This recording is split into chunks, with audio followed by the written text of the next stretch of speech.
Todo empezó un miércoles cualquiera, a las 11:43 de la mañana, cuando abrí la puerta de mi casa y escuché risas. No eran carcajadas, no. Eran esas risas contenidas, íntimas, las que se escapan cuando estás demasiado cerca de alguien que no deberías estar tan cerca. Yo no tenía que estar allí, tenía que estar en la oficina, pero el servidor se cayó y nos mandaron a todos a casa. Mala suerte para ella. O buena, depende de cómo lo mires. No pegué portazo ni hice ruido. Cerré la puerta con el mismo cuidado con el que se cierra una tumba y avancé por el pasillo sin decir ni una palabra. La risa paró de golpe. Silencio. El salón estaba vacío. La cocina también. Solo se oía el zumbido del microondas y una canción vieja de Alejandro Sanz sonando bajita desde algún lado, como si estuviéramos en 2004. Pensé que quizá me había vuelto loco. Me asomé al patio y vi la ropa tendida. Pantalones suyos.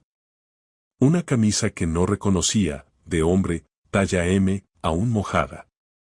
Y ahí se me encendió algo. Algo pequeño, eléctrico, como una descarga en la nuca. No por la camisa. Por la forma en que estaba colgada. No era su forma.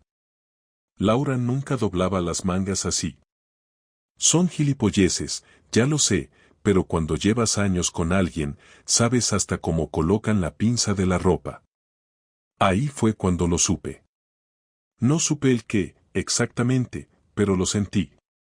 Una incomodidad, un nudo.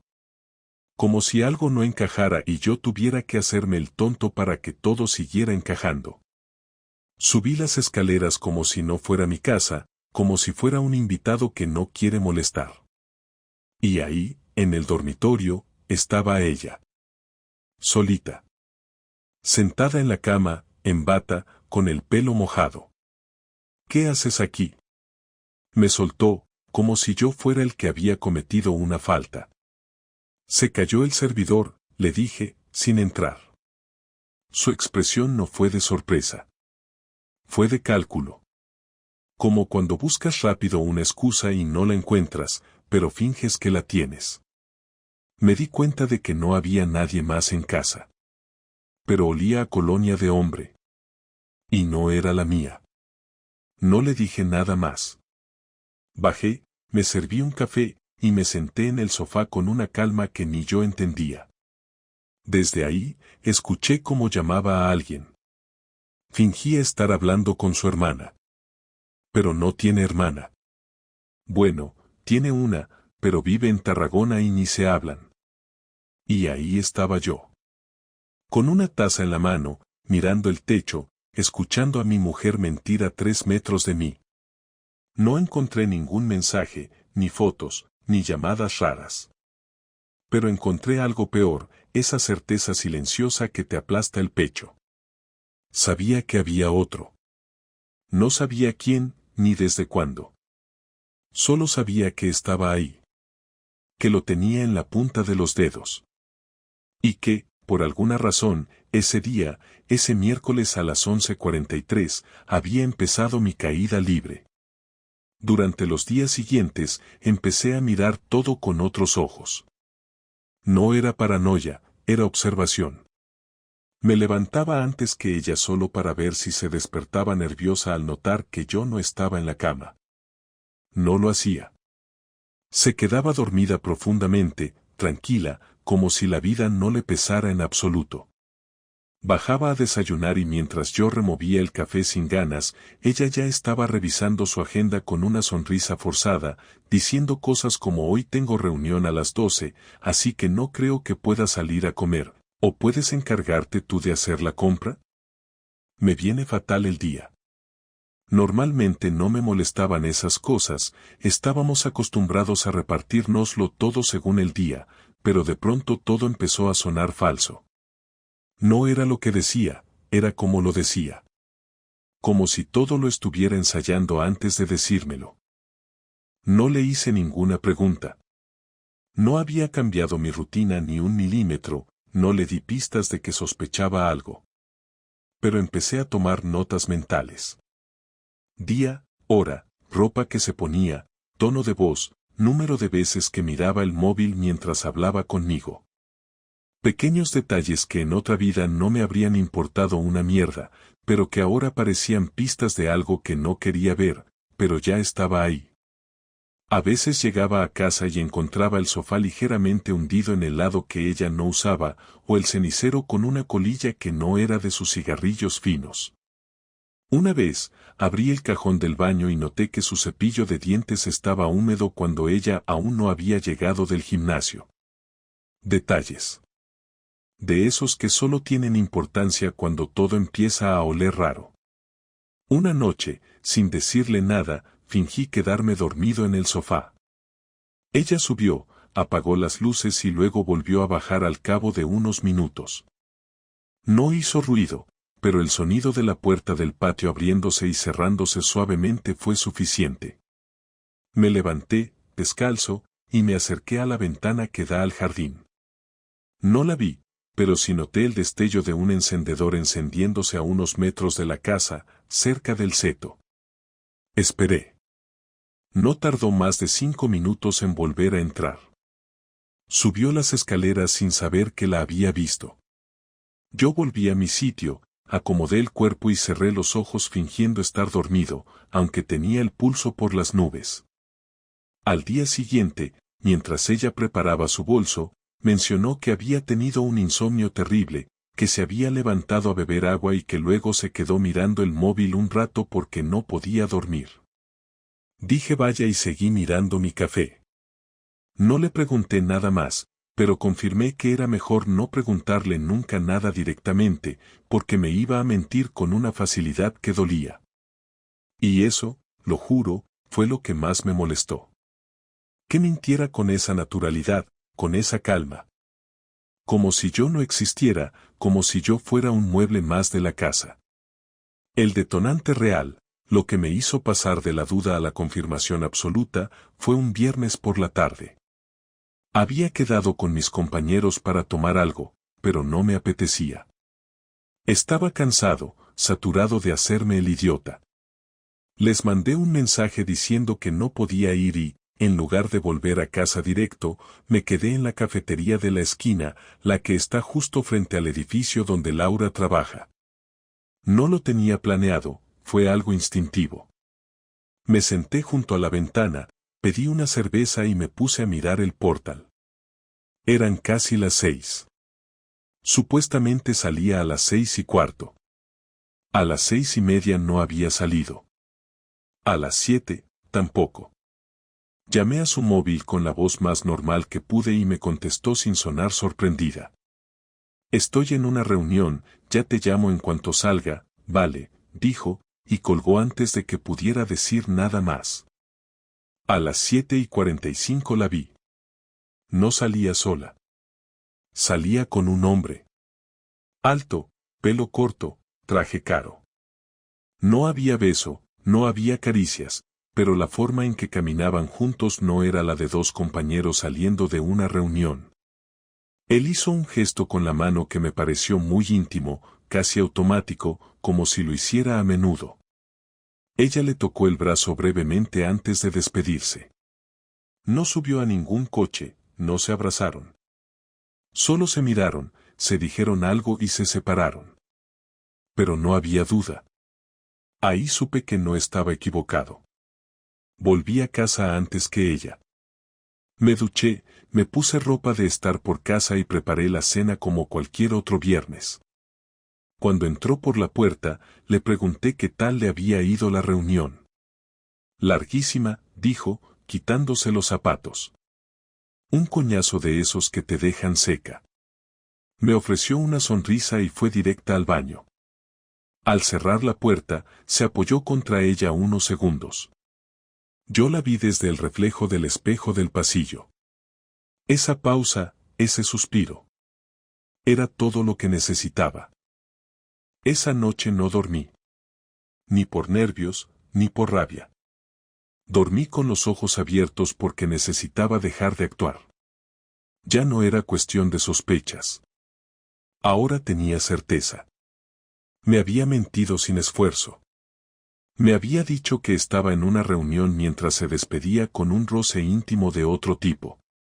Y lo peor es que yo aún no sabía con quién ni desde cuándo, pero sí sabía que yo no formaba parte de la ecuación. No me necesitaba para eso. No me incluía. No se lo conté a nadie. Ni a mi hermano, ni a mi amigo Dani, ni a nadie. Me parecía humillante decir en voz alta algo que aún no podía demostrar con claridad. Pero decidí que iba a ir hasta el final. Que no me iba a conformar con ese momento frente al edificio. No era suficiente. Quería saber todo. ¿Quién era ese tipo? ¿Cuánto tiempo llevaban? ¿Si se veían en mi casa o fuera? ¿Y si ella sabía que yo sabía? Porque había una mirada en sus ojos que me hacía pensar que, de algún modo, ya sospechaba que yo estaba sospechando. Ese sábado por la mañana me levanté temprano y salí a caminar sin rumbo. Crucé medio Alcorcón sin rumbo fijo, solo pensando. No lloré. Tampoco estaba enfadado.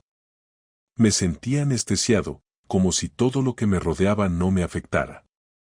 No saludé al panadero, no miré el móvil, no pensé en qué iba a hacer luego. Solo tenía una idea en la cabeza, descubrir la verdad entera. No por celos. No por orgullo. Por respeto a mí mismo. La verdad, completa. Aunque me destrozara. El domingo amaneció con un silencio raro en casa, de esos que te hacen escuchar hasta cómo se abre la nevera. Laura se levantó tarde, con el pelo alborotado y cara de resaca emocional, aunque no había bebido. Me saludó con un beso rápido en la mejilla, como se saluda a un vecino, y se puso a preparar café. Yo ya llevaba despierto más de 2 horas, dándole vueltas a cómo iba a hacerlo. Había decidido que ese día hablaría con ella, sin rodeos, sin escenas. No quería gritar, no quería discutir por discutir. Solo quería escuchar la verdad salir de su boca. Mientras ella removía el azúcar en la taza, me limité a observar cada gesto. Sus movimientos eran normales, demasiado normales. La misma forma de mover el pie cuando se apoyaba en la encimera, el mismo modo de mirarse el reloj mientras esperaba que el café se enfriara un poco. Todo igual, y sin embargo, ya nada era igual. Cuando se sentó frente a mí, le dije con calma que teníamos que hablar. Ella levantó la vista, frunció un poco el ceño y dejó la taza sobre el plato. ¿Qué pasa ahora?, me preguntó sin ninguna emoción. Le contesté que lo sabía todo. No me tembló la voz, y eso la desconcertó. La observé tragar saliva y cruzar los brazos. ¿Todo qué?, dijo, intentando parecer confundida. Le expliqué, con la misma voz con la que le pedirías a alguien que te pase la sal, que la había visto salir del trabajo con otro hombre. Que había mentido diciendo que estaba en una reunión, que lo había comprobado, que no tenía sentido negarlo. Se quedó callada unos segundos, y después sonrió con una ironía que me atravesó. Así que ahora me sigues, ¿no? ¡Qué romántico! Si querías saberlo, podrías haberlo preguntado sin hacer de detective. Su tono era una mezcla de burla y rabia contenida.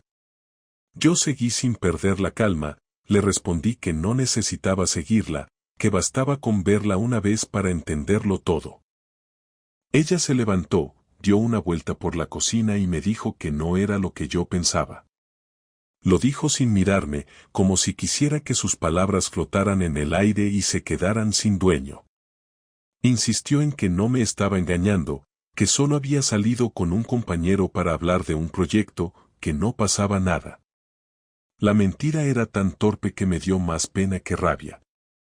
Le dije que no quería explicaciones, que solo quería saber la verdad, que prefería un golpe limpio a seguir viviendo entre excusas. Laura entonces cambió de tono. Su voz se volvió más dura, más fría. Si ya lo tienes tan claro, ¿para qué preguntas?, me dijo. Me quedé en silencio unos segundos antes de contestarle que, por respeto a los años juntos, merecía escucharla admitirlo. Ella se apoyó contra la pared, cruzó los brazos y suspiró con una mezcla de cansancio y desafío. Vale, sí. Estoy con alguien, querías eso, ¿no? Que lo dijera. Pues ahí lo tienes. Pero no te montes la película, porque esto no es lo que tú crees. Me quedé quieto, sin saber si estaba enfadado o aliviado. No lloré, no grité, no hice nada. Solo la miré. Ella siguió hablando, como si ya no pudiera parar. No me preguntes desde cuándo, porque ni siquiera sé decirte cuándo empezó. No fue algo planeado, no me desperté un día pensando en engañarte. Simplemente pasó. Y antes de que pongas cara de mártir, te recuerdo que llevamos meses viviendo como compañeros de piso. Casi no hablamos, casi no hacemos nada juntos. No me mires así, tú también lo sabes. Sus palabras eran cuchillos sin filo, cortaban despacio, pero cortaban igual. Le pregunté quién era él. Se rió. ¿De verdad quieres saberlo? Si te lo digo, solo vas a pasarte el resto de tu vida comparándote con él. No merece la pena. Le pedí que me lo dijera igual. Se llama Álvaro, soltó finalmente. Trabaja en la clínica, en administración. No es nada serio, no voy a dejar mi vida por él. No soy tan idiota. Dijo eso, pero en su cara se veía algo distinto, algo que no coincidía con sus palabras. No sé si era miedo, culpa o simplemente alivio de haberlo soltado por fin. Le pregunté si lo había traído a casa. Su silencio fue suficiente respuesta. Bajó la mirada, se mordió el labio y se encogió de hombros. No hacía falta que dijera nada más. Me quedé quieto, sintiendo como el aire se hacía espeso, como si cada respiración costara el doble. No era rabia lo que sentía, era una mezcla de asco y decepción, como cuando descubres que algo que creías limpio estaba sucio desde hace tiempo y no lo habías querido ver. Entonces fue ella la que se puso a la defensiva. ¿Y tú qué esperabas, Raúl? Si llevamos años arrastrando lo mismo. No me miras, no me hablas, no me tocas. Solo trabajo, casa, rutina. Te pasas el día encerrado en tu cabeza y luego te sorprende que alguien más me haga sentir viva. Quise decirle que eso no era excusa, que nada lo era, pero me quedé callado. En el fondo sabía que algo de razón tenía, aunque no justificara lo que hizo. Le dije que podía haberme dejado antes de llegar a esto. No quise destruirlo todo, contestó. Solo necesitaba sentir que alguien me veía, que alguien me escuchaba. La conversación se alargó más de una hora. Pasamos por todas las fases posibles, la negación, la rabia, las excusas, los reproches, el silencio. Hubo momentos en que casi parecía que estábamos hablando como antes, con esa familiaridad que solo tienen las parejas que se conocen demasiado. Pero cada vez que creía que podía volver a confiar, ella decía algo que me devolvía al suelo. Me confesó que el tipo la hacía reír, que la escuchaba, que la hacía sentir ligera. Dijo que conmigo todo era demasiado serio, demasiado controlado, que no sabía en qué momento me había perdido. Le respondí que no me había perdido, que había estado allí siempre, que el problema era que ella había dejado de mirar. Hubo un instante en que pensé que iba a llorar, pero no lo hizo. Se quedó quieta, con la mirada fija en el suelo. Le pregunté si todavía estaba viendo al otro tipo. Dijo que sí, pero que no sabía por cuánto tiempo más. Le pedí que se fuera de casa unos días. No lo dije gritando, ni amenazando. Solo lo solté como quien dice algo inevitable. Ella se quedó en silencio unos segundos, después asintió. Está bien. No quiero discutir más. Fue al dormitorio, metió unas cosas en una mochila y bajó sin decir nada más. Antes de salir, se detuvo en la puerta. No pienses que esto me hace feliz. No lo hace. Pero tampoco puedo fingir que todo está bien. Cerró la puerta y el clic del pestillo fue lo más frío que he escuchado en mi vida. Me quedé en la cocina, sin moverme, durante más de una hora. No miré el reloj, no pensé en nada. Solo me quedé allí, escuchando cómo el silencio de la casa se hacía más grande. Después subí al dormitorio, y el olor a su perfume seguía en el aire. Abrí el armario y vi el espacio vacío que había dejado al llevarse su ropa. Me senté en la cama y por primera vez en días, sentí el cansancio de verdad. No el cansancio físico, sino ese que te aplasta cuando entiendes que la vida que conocías se acabó. Por la noche, me llamó desde un número desconocido. No contesté al principio, pero insistió. Era ella. Me dijo que estaba en casa de una amiga, que no quería que me preocupara, que necesitaba pensar. Le dije que no había nada que pensar, que lo único que quedaba era decidir cómo íbamos a arreglar el desastre. Ella suspiró y dijo que no sabía si quería arreglarlo, que tal vez lo mejor era dejarlo estar. No quiero seguir mintiéndote, pero tampoco quiero que me odies. Le respondí que eso ya no dependía de ella. Colgó sin decir adiós. Esa noche no dormí. Caminé por la casa de un lado a otro, abriendo y cerrando cajones, mirando las fotos del salón, los recuerdos de viajes, los regalos de aniversarios. Todo seguía en su sitio, pero nada significaba lo mismo. Cada objeto parecía tener una historia distinta ahora. Cada detalle era una pequeña mentira que había vivido sin darme cuenta. Cuando amaneció, ya no quedaba rastro de sueño ni de duda. Solo una certeza, el amor que habíamos tenido estaba muerto, y lo que quedaba era una historia que ya no podía arreglarse. Y aunque todavía no lo sabía, ese domingo fue el último día que Laura y yo seríamos una pareja. No me levanté con ningún plan. No tenía una lista ni un esquema mental. Solo sabía que tenía que hacer algo que me sacara de ese estado entre la rabia y el vacío. Lo peor no era la infidelidad en sí, sino la sensación de haber estado viviendo una farsa durante meses sin haberlo sospechado de verdad. Lo que más me quemaba era su frialdad, esa tranquilidad con la que me reconoció todo, como si hablara del parte del tiempo. No le vi ni una lágrima, ni un temblor en la voz, ni una disculpa real. Solo afirmaciones secas, argumentos ensayados y una salida rápida como quien se escapa de un sitio donde ya no quiere estar. Por eso no quise quedarme de brazos cruzados. No por despecho barato, sino porque necesitaba que ella sintiera, al menos una vez, lo que había sido para mí descubrirlo así, a pelo, sin anestesia. Me pasé la mañana revisando todo lo que tenía guardado, desde papeles de la casa hasta el contenido de su portátil, que seguía en el escritorio del salón. No me importaba lo que hiciera con su amante, no buscaba detalles morbosos. Lo que me interesaba era reunir pruebas, elementos que justificaran lo que iba a hacer. Había decidido que no iba a quedarme en esa casa compartiendo espacio como si nada, ni permitir que ella se fuera a dormir a casa de una amiga y luego volviera como si todo fuera negociable. El daño ya estaba hecho. Lo que quedaba era actuar con claridad, con orden, con consecuencias. No me interesaban los gritos ni el drama. Quería dejar constancia de cada paso, de cada palabra, de cada decisión. Si se iba a terminar, al menos que fuera con las cartas sobre la mesa. Localicé algunos correos de ella con su amante.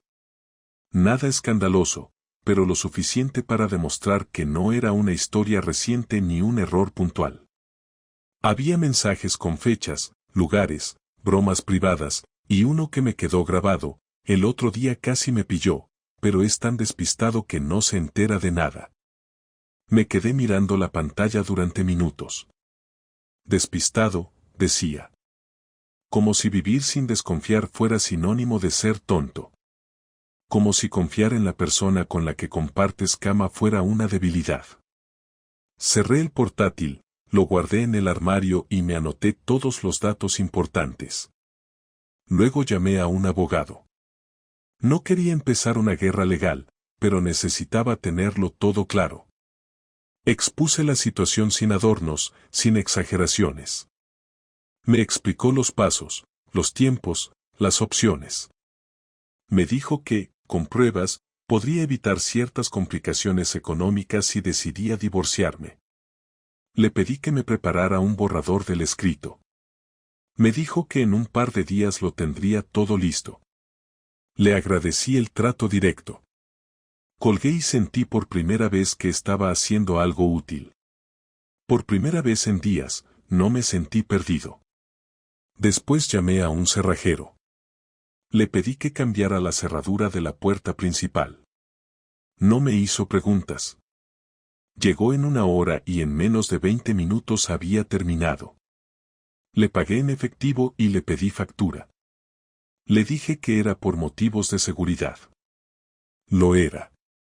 Quería evitar sorpresas. No iba a permitir que Laura entrara y saliera como quisiera mientras yo me comía la cabeza. Al menos no sin mi consentimiento. Dejé una nota en el recibidor, pegada con celo a la puerta: si necesitas algo, llama. Ya no vives aquí. Sabía que la reacción no iba a tardar. No pasaron ni 3 horas hasta que sonó mi móvil. Era ella. No respondí. Insistió 2 veces más y luego me escribió un mensaje: ¿me has cambiado la cerradura? ¿Qué coño te pasa? No contesté. Al cabo de media hora, volvió a llamar. Esta vez respondí. Le dije con voz tranquila que sí, que había cambiado la cerradura, que sus cosas estaban en la habitación de invitados, que podía venir a recogerlas cuando quisiera, pero que prefería que no lo hiciera sin avisar. Hubo un silencio tenso, luego su voz cambió de tono. ¿Esto qué es? ¿Una venganza infantil? No, le respondí.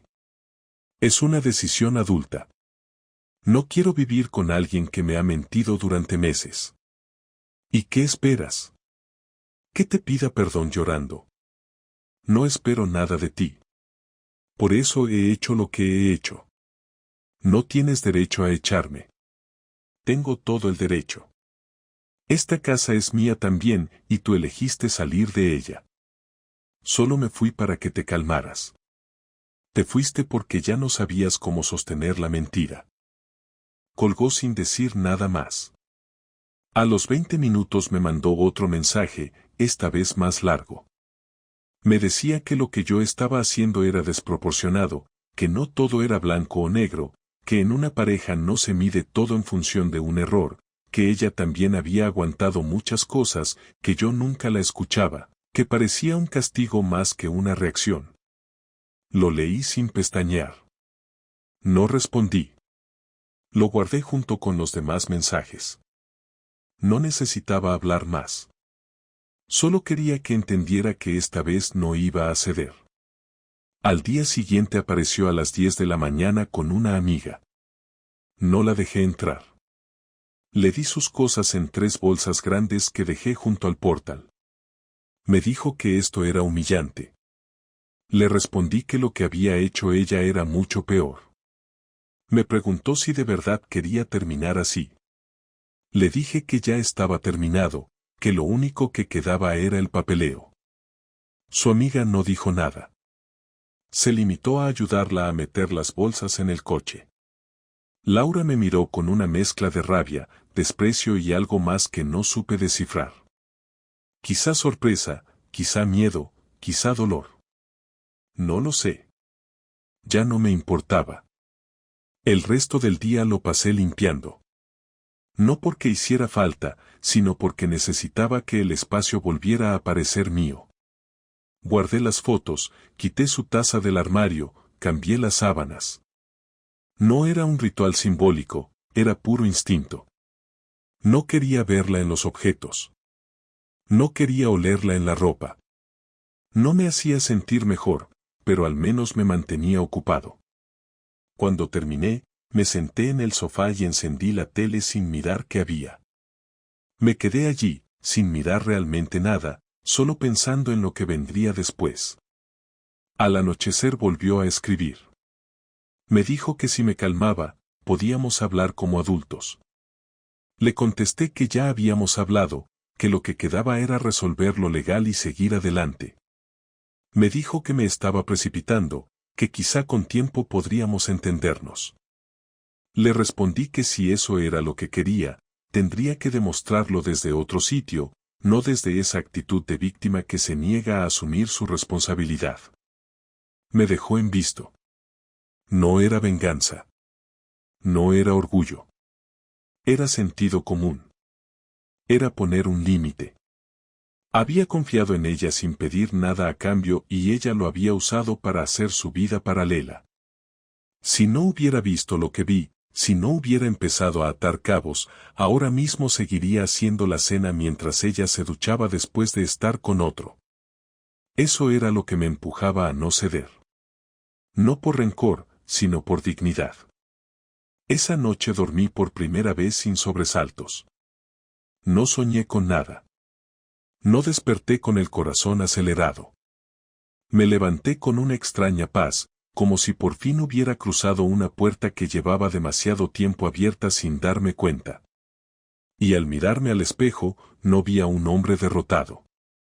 Vi a alguien que, después de mucho tiempo, había empezado a recuperar el control de su vida. Aunque fuera desde el suelo. Aunque doliera. Aunque quedara todo por reconstruir. El lunes siguiente fui al trabajo como siempre, saludando a la gente con la misma cara de todos los días, sin dejar que nadie notara nada extraño. No me apetecía dar explicaciones, ni soportar caras de lástima, ni preguntas disfrazadas de preocupación. Entré en la oficina, encendí el ordenador y me puse a trabajar como si no hubiera pasado nada. Nadie sospechó nada, pero por dentro no era el mismo. Todo me parecía mecánico, predecible, vacío. Las conversaciones de mis compañeros, los chistes repetidos, las quejas por el café de la máquina, todo me parecía parte de una rutina que ya no me pertenecía. Me sorprendió lo rápido que uno puede desconectarse de su entorno cuando la cabeza está en otro sitio. Mientras respondía correos o revisaba expedientes, pensaba en qué más podía hacer para cerrar esta etapa de forma limpia. No quería dejar cabos sueltos ni espacios para el arrepentimiento. Sabía que ella no iba a quedarse quieta y que en cualquier momento iba a intentar volver a la casa o retomar contacto como si todo pudiera negociarse. Y así fue. Esa misma tarde recibí un correo de ella. Nada legal, nada formal.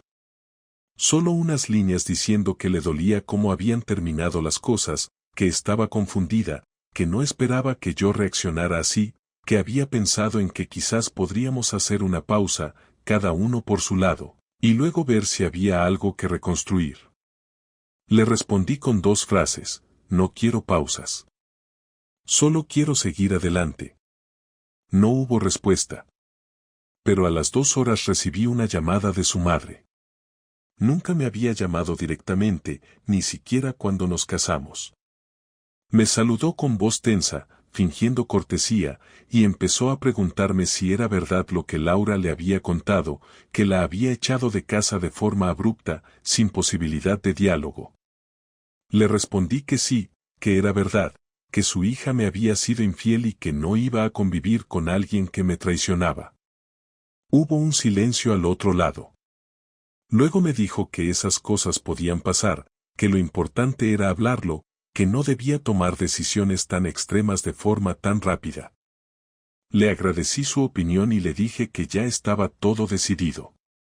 Me colgó con tono seco, casi ofendido. No me sorprendió. La familia de Laura siempre tuvo esa forma de actuar, evitar los problemas hasta que explotaban, y luego fingir sorpresa. A la mañana siguiente llamé al abogado y le pedí que iniciara el proceso formal de divorcio. Me dio una cita para firmar unos documentos iniciales y empezó a preparar la demanda. Cuando colgué, sentí algo parecido a alivio. No porque quisiera divorciarme, sino porque por fin estaba haciendo algo concreto. Había sido una semana de emociones contenidas, de golpes lentos, de silencios largos.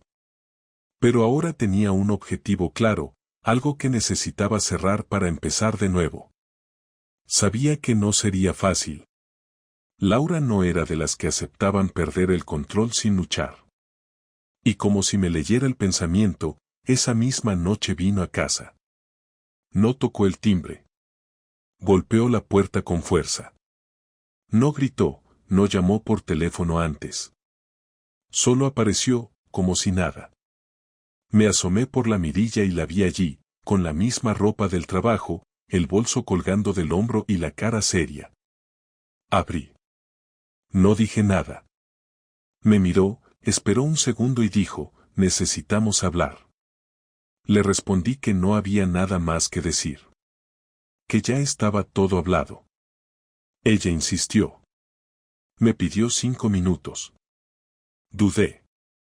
Le dije que solo 5, y que no pasara más allá del recibidor. Entró. Se quedó de pie, con los brazos cruzados, mirándome como si no supiera por dónde empezar. No dije nada. Ella respiró hondo y empezó a hablar. No te estoy pidiendo que volvamos como si nada. Sé que lo que hice estuvo mal. Sé que te fallé. Pero no quiero que esto acabe así. Quiero entender cómo llegamos a este punto. Llegamos porque tú decidiste mentirme durante meses, le respondí, sin levantar la voz. No fue un error puntual. Fue una cadena de decisiones.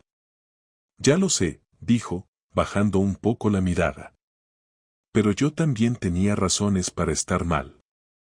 Tú y yo llevábamos meses sin hablarnos, sin tocarnos.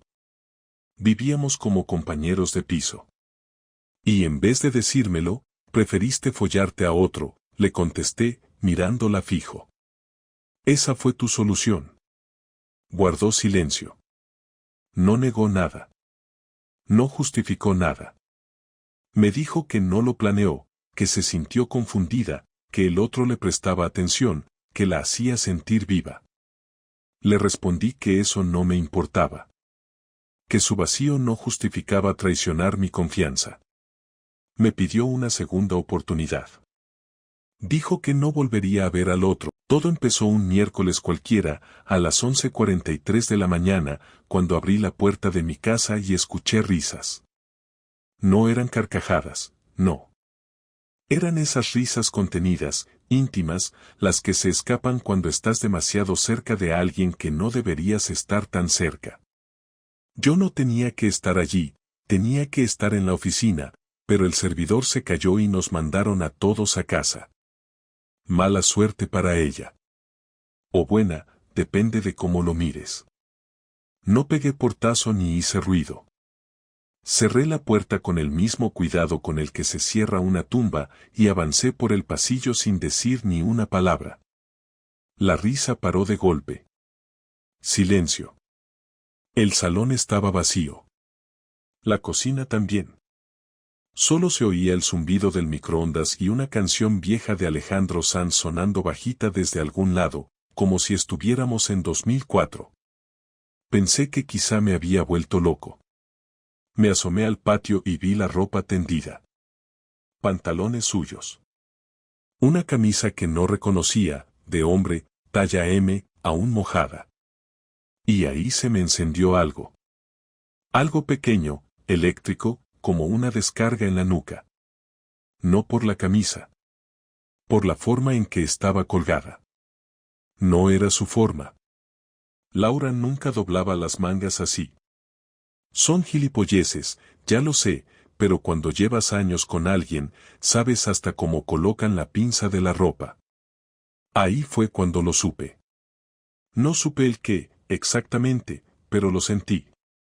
Una incomodidad, un nudo. Como si algo no encajara y yo tuviera que hacerme el tonto para que todo siguiera encajando. Subí las escaleras como si no fuera mi casa, como si fuera un invitado que no quiere molestar. Y ahí, en el dormitorio, estaba ella. Solita. Sentada en la cama, en bata, con el pelo mojado. ¿Qué haces aquí? Me soltó, como si yo fuera el que había cometido una falta. Se cayó el servidor, le dije, sin entrar. Su expresión no fue de sorpresa. Fue de cálculo. Como cuando buscas rápido una excusa y no la encuentras, pero finges que la tienes. Me di cuenta de que no había nadie más en casa. Pero olía a colonia de hombre. Y no era la mía. No le dije nada más. Bajé, me serví un café, y me senté en el sofá con una calma que ni yo entendía. Desde ahí, escuché cómo llamaba a alguien. Fingía estar hablando con su hermana. Pero no tiene hermana.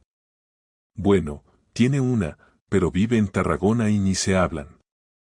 Y ahí estaba yo. Con una taza en la mano, mirando el techo, escuchando a mi mujer mentir a 3 metros de mí. No encontré ningún mensaje, ni fotos, ni llamadas raras. Pero encontré algo peor, esa certeza silenciosa que te aplasta el pecho. Sabía que había otro. No sabía quién, ni desde cuándo. Solo sabía que estaba ahí. Que lo tenía en la punta de los dedos. Y que, por alguna razón, ese día, ese miércoles a las 11:43, había empezado mi caída libre. Durante los días siguientes, empecé a mirar todo con otros ojos. No era paranoia, era observación. Me levantaba antes que ella solo para ver si se despertaba nerviosa al notar que yo no estaba en la cama. No lo hacía. Se quedaba dormida profundamente, tranquila, como si la vida no le pesara en absoluto. Bajaba a desayunar y mientras yo removía el café sin ganas, ella ya estaba revisando su agenda con una sonrisa forzada, diciendo cosas como hoy tengo reunión a las 12, así que no creo que pueda salir a comer, ¿o puedes encargarte tú de hacer la compra? Me viene fatal el día. Normalmente no me molestaban esas cosas, estábamos acostumbrados a repartirnoslo todo según el día, pero de pronto todo empezó a sonar falso. No era lo que decía, era como lo decía. Como si todo lo estuviera ensayando antes de decírmelo. No le hice ninguna pregunta.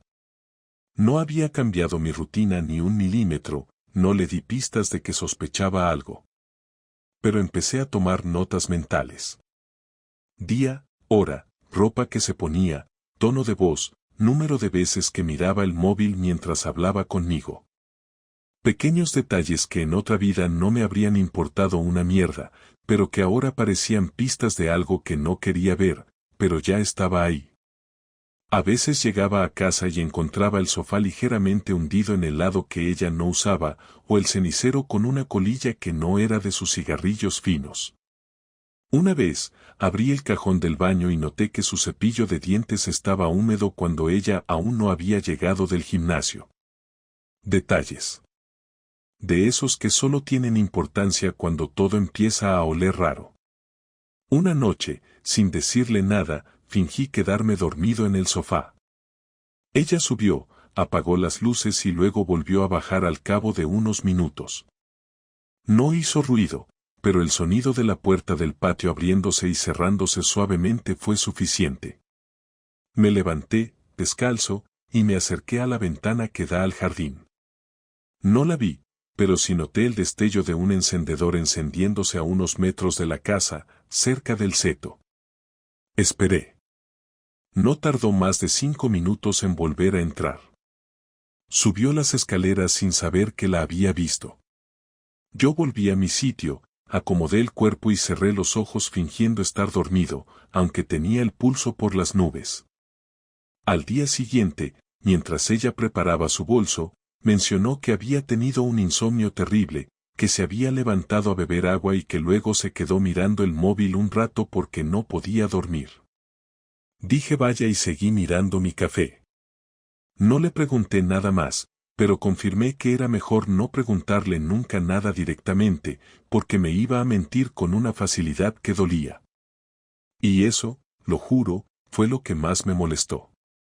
Que mintiera con esa naturalidad, con esa calma. Como si yo no existiera, como si yo fuera un mueble más de la casa. El detonante real, lo que me hizo pasar de la duda a la confirmación absoluta, fue un viernes por la tarde. Había quedado con mis compañeros para tomar algo, pero no me apetecía. Estaba cansado, saturado de hacerme el idiota. Les mandé un mensaje diciendo que no podía ir y, en lugar de volver a casa directo, me quedé en la cafetería de la esquina, la que está justo frente al edificio donde Laura trabaja. No lo tenía planeado, fue algo instintivo. Me senté junto a la ventana, pedí una cerveza y me puse a mirar el portal. Eran casi las 6. Supuestamente salía a las 6:15. A las 6:30 no había salido. A las 7, tampoco. Llamé a su móvil con la voz más normal que pude y me contestó sin sonar sorprendida. Estoy en una reunión, ya te llamo en cuanto salga, vale, dijo, y colgó antes de que pudiera decir nada más. A las 7:45 la vi. No salía sola. Salía con un hombre. Alto, pelo corto, traje caro. No había beso, no había caricias, pero la forma en que caminaban juntos no era la de dos compañeros saliendo de una reunión. Él hizo un gesto con la mano que me pareció muy íntimo, casi automático, como si lo hiciera a menudo. Ella le tocó el brazo brevemente antes de despedirse. No subió a ningún coche, no se abrazaron. Solo se miraron, se dijeron algo y se separaron. Pero no había duda. Ahí supe que no estaba equivocado. Volví a casa antes que ella. Me duché, me puse ropa de estar por casa y preparé la cena como cualquier otro viernes. Cuando entró por la puerta, le pregunté qué tal le había ido la reunión. Larguísima, dijo, quitándose los zapatos. Un coñazo de esos que te dejan seca. Me ofreció una sonrisa y fue directa al baño. Al cerrar la puerta, se apoyó contra ella unos segundos. Yo la vi desde el reflejo del espejo del pasillo. Esa pausa, ese suspiro. Era todo lo que necesitaba. Esa noche no dormí. Ni por nervios, ni por rabia. Dormí con los ojos abiertos porque necesitaba dejar de actuar. Ya no era cuestión de sospechas. Ahora tenía certeza. Me había mentido sin esfuerzo. Me había dicho que estaba en una reunión mientras se despedía con un roce íntimo de otro tipo. Y lo peor es que yo aún no sabía con quién ni desde cuándo, pero sí sabía que yo no formaba parte de la ecuación. No me necesitaba para eso. No me incluía. No se lo conté a nadie. Ni a mi hermano, ni a mi amigo Dani, ni a nadie. Me parecía humillante decir en voz alta algo que aún no podía demostrar con claridad. Pero decidí que iba a ir hasta el final. Que no me iba a conformar con ese momento frente al edificio. No era suficiente. Quería saber todo. ¿Quién era ese tipo? ¿Cuánto tiempo llevaban? Si se veían en mi casa o fuera. Y si ella sabía que yo sabía. Porque había una mirada en sus ojos que me hacía pensar que, de algún modo, ya sospechaba que yo estaba sospechando. Ese sábado por la mañana me levanté temprano y salí a caminar sin rumbo. Crucé medio Alcorcón sin rumbo fijo, solo pensando. No lloré. Tampoco estaba enfadado. Me sentía anestesiado, como si todo lo que me rodeaba no me afectara. No saludé al panadero, no miré el móvil, no pensé en qué iba a hacer luego. Solo tenía una idea en la cabeza, descubrir la verdad entera. No por celos. No por orgullo. Por respeto a mí mismo. La verdad, completa. Aunque me destrozara. El domingo amaneció con un silencio raro en casa, de esos que te hacen escuchar hasta cómo se abre la nevera. Laura se levantó tarde, con el pelo alborotado y cara de resaca emocional, aunque no había bebido. Me saludó con un beso rápido en la mejilla, como se saluda a un vecino, y se puso a preparar café. Yo ya llevaba despierto más de 2 horas, dándole vueltas a cómo iba a hacerlo. Había decidido que ese día hablaría con